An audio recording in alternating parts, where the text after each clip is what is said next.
housing and urban development architect Ahmed Musa Dangiwa. Thank you very much indeed for coming in. Thank you very much, and good evening.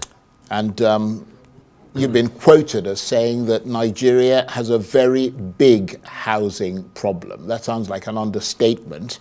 And that fixing it has to be approached in a big way. How have you approached the problem so far? Well, as you quite well said, that we have a very huge housing deficit. And some say it's 20 million, some even said more. But if you look at it, the growth of the population of the Nigeria, we grow at 2.5% per annum for a population of 220 million. So on the average of 2.5%, you find that every year we have an additional population of 5.5 million. To house that 5.5 million, you need nothing less than 550,000 houses at an average of 10 persons per household. So we are now aiming at how do you house those additional increase that's coming, 550,000 houses. 550,000 houses per annum, even if it's a 10 million naira, is amount to 5.5 trillion. So it's a huge deficit that you have to make a multifaceted approaches. First, is this government, as we are the President Bola Ahmed Tinubu's government, we started on tripartite approach. We are building the renewed hub cities in 7 locations, one in each geopolitical zone from FCT. We have to also, we took the remaining 30 states, we are building renewed hub estates. And then we also have to go down even to the local government to go for the renewed hub social housing program. Well, you say you're building. What stage is that building at the moment? So currently we have at least up to 10,000 houses on ground. Right. That we are doing. The renewed hub cities and 6 in 3 locations, one in Abuja, 3,112. And we have another one in Lagos, 2,000 houses are ongoing, and 1,500 houses are ongoing in Kano. These are the renewed hub cities. Then another 3,000 at 250 housing units in 12 locations, 2 in each geopolitical zone of the country. We have in Ebonyi, Abia, Lagos, Oyo, Oshun. We have Akwa Ibom and Delta. We have Katsina and Sokoto. We have Yobe and Gombe, and then we have Nasarawa and Benue. These are all 250 housing units that are ongoing, that have reached, most of them are roof level, some are about to be completed and commissioned. Right. And what kind of, these are basic sort of houses? These are basic houses, 1, 2, and 3 bedroom houses that are organic, they are expandable. If you can't afford 2 bedroom, pick 1 bedroom, it's expandable to 2 bedroom. If you can't afford 3 bedroom, pick the 2 bedroom, it's expandable to 1 to 3 bedrooms. They are affordable, and they are meant to be subsidized by the government. Right. Okay, because I was going to ask you about that, because most of the people in this country who actually desperately need housing are below the poverty line. Yes, that's why we made it in such a way that the high income are the ones going for the renewed hub cities. Right. They are terraces, block of flats, duplexes. These are for the cities, and they are basically not funded by government. We collaborated with public-private partnership and a PPP arrangement, and they are building them. But the renewed hub estates are basically funded by the government, and we have taken 12 states, and we're about to have still 18 more states to take, and then ensure that we build those houses. Right. You said you were going to provide 20,000 housing units annually to fill the gap. Yes. But then you were quoted as saying last month that you were going to deliver 500,000 units annually over the next decade. Which is it? No, that's just a projection to show the magnitude that if we have to overcome the deficit, that means we need 550,000 Well, I mean, you were quoted as saying that you are going to have to provide 500,000. We are not providing 550,000 houses, but we said the magnitude of housing deficit we are having. That's what you need. That's what we meant. Due to the population growth of 2.5% of 220 million, you are going to get 500. So basically 20,000 units is a drop in the ocean. It's a drop in the ocean, quite well. But you have to find an approach. The first thing you are doing, renewable cities, renewable estates, renewable social housing. You are also doing slum upgrade. Because sometimes when you do slum upgrade, you are improving the livelihood of those people living in the slums. And sometimes, even if you don't provide them with a better house, you provide them with a better environment to live in. Right. And that one has upgraded their living standards. Because a lot of those people are jobless. They are, sure. So they can't afford any. I mean, they can't meet the criteria Yes. for getting a mortgage, for example. Some of them, they can't get a mortgage. But those who can't get a mortgage, or in that class of slums area, so if you upgrade their slum, their environment, by providing roads, drainages, some water, sanitations, electricity, street lightings, and even schools and basic health services that you are providing within that communities. That one will also upgrade it to that level. And is that a theory, or is that in practice? No, it's in practice. Currently, within our last 2 years, we have upgraded over 100 slums, fully completed. Where? Across all the country.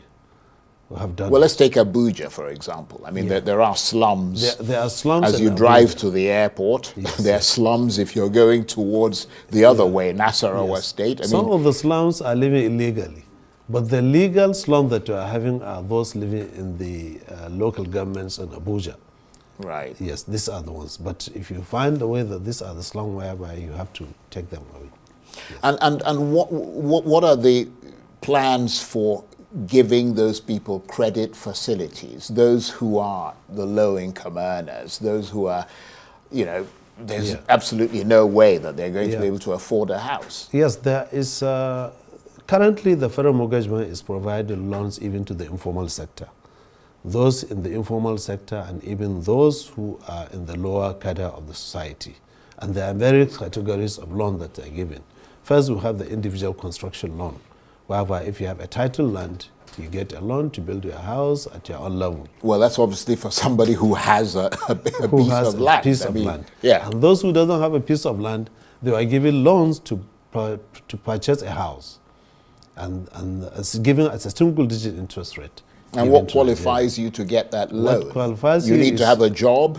Well, what's important is you need to have an earning, not necessarily a job. If you have an earning and you are a contributor to the National Housing Fund, then that qualifies you. Well, that will eliminate a lot of people. I'm sure you know that. Quite well. Yeah. Yes. But what the government, what we are about to do, which is on the table, is that of social housing. Right. Renewed Hope Social Housing. I think that's the. Talk to us about that. Yes, exactly. So, Renewed Hope Social Housing is aimed to provide houses, affordable houses, to the lower rank of the society, and even to the no income of the society. And the federal government intends to build 77,400 housing units. And this one, we are going to build 100 houses in every 77 local governments, 774 local governments in the country. When those houses are built, 70% of the houses will be given out to the low-income earners to purchase and pay as owner-occupier. If you're earning, whatever you're earning, so 1/3 of it is what is being deducted, and then the keys will be given to you, 70% of those houses. While the remaining 30% will be given free to Nigerians who doesn't have a job or who doesn't have an earning, like the zero-income Nigerians, the vulnerables, the underprivileged, and even the IDPs.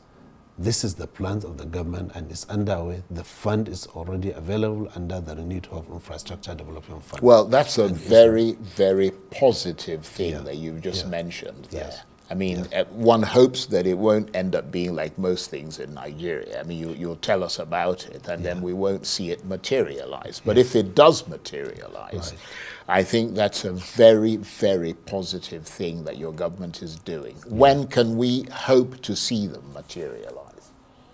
We hope to see it before the end of this quarter of 2025. Right. Before the end of the second quarter. This second quarter we are in.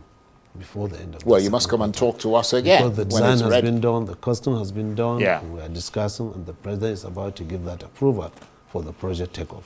Right. Yeah. Now, I read somewhere that you said that for you to properly, and I have to say that if a lot of the things you say you're doing, you're actually doing them, I mean, that's very commendable. Yeah, thank you. But you said that you were going to need something like $6 billion annually to be able to meet the housing deficit? yeah, the housing deficit. Yeah. Well, according to the experts, I mean, you were talking about 500,000. They said you need something like 700,000 housing units to be built annually over the next 2 decades to bridge the gap, taking into account the population growth that you were talking about. You're obviously not going to be able to do that. Yeah. Even if you haven't achieved that, but you substantially made an effort to ensure that you have reduced that deficit. You have to make a dent to that deficit, ensuring that first you are also providing the renewal of cities, you are doing renewal of estate, you are doing the social housing, and you are doing slum upgrade. And even that slum upgrade is another intervention to which when you do it, you'll find that you are getting a lot of Nigerians, especially the lower income, out of that slum. Right. Once you get out of slum, at least it does improve your environment, and it even affects your livelihood. So this is part of a national housing plan. It's not sort of an ad hoc thing that you sort of wake up in the morning and think, okay, I'll do something about that slum. This government has its own renewal of housing. It has a national housing plan under the renewal of city. By 2023, FMDQ was commissioned to provide us with a document, National Housing Strategy. That National Housing Strategy came with a lot of data and it's with a lot of solutions. And these are the solutions we are now implementing to ensure that we achieve that reduction in the deficit that we are having, to ensure that Nigerians have a decent living condition to live and also have affordable housing for the lower income of Nigerians. To do that, you have to cater for all cadres of all categories of Nigerians, not only the lower or the medium or including even the high income Nigerians. Well, I mean, this is an astronomical amount of money. I mean, how are you getting that money? Well, apart from the budgetary allocation that we are having, we are also encouraging PPP, Right. public-private partnerships, to ensure that even the public partnerships come on board. And you know, when public-private comes with their funding, they want to make profit and ensure that they achieve certain return on investments. So what we are doing with all our PPPs is to ensure that there is a cross-subsidy in every aspect of PPP arrangement we are doing. If you are building any number of houses, we ensure that a certain percentage of those houses are cross-subsidized so that even the lower income could be able to purchase it. Right. So that public-private partnership is already underway. It's not a plan, because I was going to ask you what sort of incentives are you offering to attract investments, and what regulatory clarity are you providing so there are no bottlenecks and nothing murky about the process? Yes. Currently, we have, among the 10,000 houses we are doing, 6,000 of them are through that public-private partnerships, to which we ensure that in some of them we provide land, access to land. We ensure that there is an access to land to them. We ensure that there is access to credit facilities for them to do, especially affordable credit for them to ensure that they build affordable houses for Nigerians. And many of the bottlenecks that we are having under the PPP on other aspects of the infrastructure are being removed when it comes to housing delivery, because housing, it involves the common man. It involves also going into the nitty-gritty of ensuring that you have to remove many of the bottlenecks that you are having, especially when it comes to road construction. The road construction, you find that you recoup your money investment maybe over a period of 10 years through toll gate or through other means. But in housing, once you build it, give them 2-3 years, the houses are sold. So there is a quick return on investment, and that's what we always tell investors. When it comes to housing, we'll create the enabling environment for you, and then you recoup your investment. And that has worked, yes, to some extent. It has worked. Right. Yes. I mean, you mentioned land. there are a lot of people who may be able to scrape together their own money, Yes. but access to land is a big problem in Nigeria. Sure. I understand you've talked about improving access to land, something about national land titling or documentation and registration program. Yes. Tell us about that. What we realize is that the problem with most of the housing deficit that we are having and the problem of wealth creation is due to the land and title. Access to land has become very difficult and cumbersome for many of Nigerians. And to the extent that only 4% of the entire land in the country is titled. And with title land, you'll find that once you have a title land, you will have access to credit. You will have access to many advantages to you. But untitled land, you will find that you'll not be able to access any credit.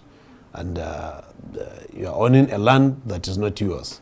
Because at the end of the day, you find that even though you didn't steal that land, but it's not yours entirely because it's not documented, it's not titled. So that's why we have to ensure that we streamline and ease access to land. And easing access to land, you'll find that you are unlocking a lot of capital because currently we have a debt capital over $300 billion that is debt. 94% of all the land in the country is untitled. So imagine a program that will come and unlock that titling and make it easier. Many Nigerians will have access to credit. They use their land, either their farmland or their asset. It becomes an asset to which it will be used to create businesses. You can approach a bank, raise funding, and do your businesses. You can approach a bank, get funding, build your houses, and then later you offset it. So that's why we are now ensuring that among the program of this administration is to ensure that we create this national land titling and documentation program, and which is ongoing and is about to be launched soon. We are collaborating with even the World Bank to ensure that all other state governors are brought on the table to ensure that we access, we streamline and then get it to order into the national land titling and documentation program. It sounds very impressive. Yes. I mean, you're not new at this, are you? I mean, you've been a minister for like 20 months or so. Sure. But I mean, you were heading the mortgage bank and things like that, and you're an architect, so you do know a thing or two. I mean, tell us a bit about your sort of background. Well, I have been a practicing architect for almost 30 years before I became the MD of Federal Mortgage Bank of Nigeria. And when I came to become the MD of Federal Mortgage Bank, we did a lot of works to ensure that we improve contributions into the National Housing Fund. You only improve into the contribution to the National Housing Fund if you provide access to credit, access to mortgage, and you make it easier for Nigerians. So we did a lot of other innovations to ensure that we do that. We created the home renovation loans whereby Nigerians on the lower cadre can get a loan to renovate their house. We did individual construction loan that was not even there in the bank. They are also doing that individual construction loan with title land. The informal sector, we found that there are a chunk of them that align non-contributor into the fund. Bringing them forward, we created cooperative housing loans, whereby cooperative society, they'll be encouraged to form into cooperatives. That cooperative, they can come with their title land designs and the cost of building that suit the cooperative members. The bank will give them credit to build their own estates and then create either rent-to-own or mortgage for those categories of people. Before I left the bank, we have over 100 cooperative societies that have accessed those loans. And a lot of other credit were created to ensure that Nigerians have access to that loans. Well, that's very interesting. Later, I became a Minister of Housing and Urban Development. Yes. So you went into the right area. Sure. Just very quickly before we let you go, I'm sure you probably know that there are serious concerns here in Nigeria about the likely effects of President Trump's tariff policies on the housing market here, especially for those who import building materials from the US and other sort of affected countries. I mean, there are fears that the reciprocal tariff policy could drive up construction costs, which could exacerbate supply shortages. I mean, what do you say to those who have such concerns? Well, the concern, we are already ahead of that concerns, because through our own policy, we intend to have building material manufacturing hubs. We intend to have one hub in each geopolitical zone of the country. It's a hub whereby all the other building components will be manufactured in those locations. We have already set up the designs. We're discussing with investors who are coming to set up. At least if you have, out of the 6, we can have 3. One down south, one down north, one at the center. So the sum of the building materials that are being imported can be manufactured locally, and ensure that they are in free trade zones, they are manufactured locally, and that reduces cost of importation, and also it also increases employment.